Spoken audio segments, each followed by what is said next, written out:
Hello. അപ്പം ഞാനിന്ന് രാവിലെ ഓർഡർ ഉണ്ടാക്കിയ മാവ് ഇത്തിരി ബാക്കി ഉണ്ടായിരുന്നേ. അപ്പോൾ അത് വെച്ചിട്ടൊരു കലത്തപ്പം ചൂടാന്ന് വിചാരിച്ചു.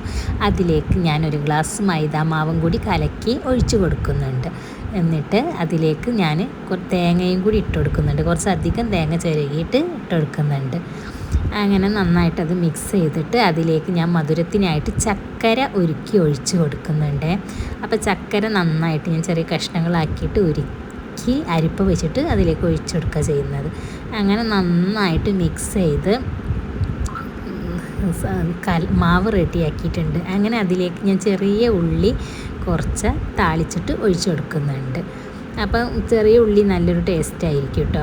അപ്പോൾ അങ്ങനെ അത് ചെയ്ത് കൊടുത്തിട്ട് പിന്നെ തേങ്ങ ഉണ്ടല്ലോ, തേങ്ങാക്കൊത്ത് നന്നായിട്ട് വറുത്തിട്ട് അതിലേക്ക് ആഡ് ചെയ്യാൻ വേണ്ടിയിട്ട് മാറ്റി വെക്കുകയാണ്. അപ്പോൾ ഞാൻ പിന്നെ കുക്കർ ചൂടാക്കിയിട്ട് കുക്കറിലേക്ക് നെയ്യും പുരട്ടി അതിലേക്ക് ഈ മാവ് ഒഴിച്ചു കൊടുക്കുന്നുണ്ട്. എന്നിട്ട് അതിൻ്റെ മുകളിലായിട്ട് തേങ്ങാക്കൊത്തും കൂടി ഇട്ട് കൊടുക്കുന്നുണ്ട്. അങ്ങനെ കുക്കറിൻ്റെ വിസിൽ ഊരിയിട്ടാണ് ഞാൻ അപ്പം ചുടുന്നത്. പഴയൊരു പാൻ ചൂടാക്കിയിട്ട് അതിൻ്റെ മേലെ വെച്ചിട്ടാണ് അപ്പം വേവിച്ചെടുക്കുന്നത്. അപ്പം റെഡി ആയിട്ടുണ്ട് അപ്പം. പക്ഷേ നല്ല പെർഫെക്റ്റ് ആയിട്ടൊന്നുമില്ല. അപ്പം കഴിക്കാനായിട്ട് നല്ല ടേസ്റ്റ് ആയിട്ടുണ്ട്. അപ്പം എൻ്റെ അപ്പം ഇഷ്ടമായ ലൈക്ക് ചെയ്യുക, ഷെയർ ചെയ്യുക, സബ്സ്ക്രൈബ് ചെയ്യുക. Okay, by.